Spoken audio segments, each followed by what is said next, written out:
কলকাতাতে একটা coffee shop আছে যেখানে কফির কাপে এঁকে দেবে তোমার নিজের মুখের একটা কিউট কার্টুন ভার্সন।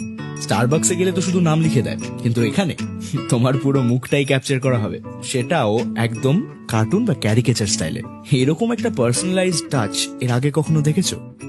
এই ছোট দোকানের পেছনে আছে একজন বড় মানুষ, শ্যামা প্রসাদ দে। কফি বানানোর সাথে সাথে তিনি ক্যাপচার করে নেবেন তোমার মুখের এক্সপ্রেশন।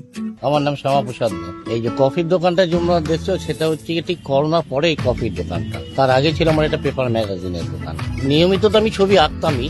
কফির গ্লাসের উপরে যে কার্টুন দেখছো তোমরা, আমার মেয়ের বুদ্ধিতে এটা করা। সেই আমাকে বলে যে বাবা, একটা কলকাতায় একটা কফির দোকান আছে যেখানে খালি নাম লিখে দেয়, তুমি গ্লাসের মধ্যে তুমি ছবি এঁকে দাও। আমি যখন ছবি আঁকি, তাই আমি এক কাজ করি, যেই আসবে তার কার্টুনটা এঁকে দিই। চা বিক্রি না করার কারণ হচ্ছে আমার এখানে বন্ধু বান্ধবদের চায়ের দোকান। আমি চা বিক্রি করছি, আবার ওরা চা বিক্রি করছে, আমি আবার চা বিক্রি করছি, তো আমার নিজেকেই ভালো লাগে না। লোককে যে শিল্পী আখ্যা দিয়েছে, সেটা অনেক বছর আগে থেকে তারা নিজেরা দিয়ে দিয়েছে, আমাকে শিল্পী হতে হয়নি।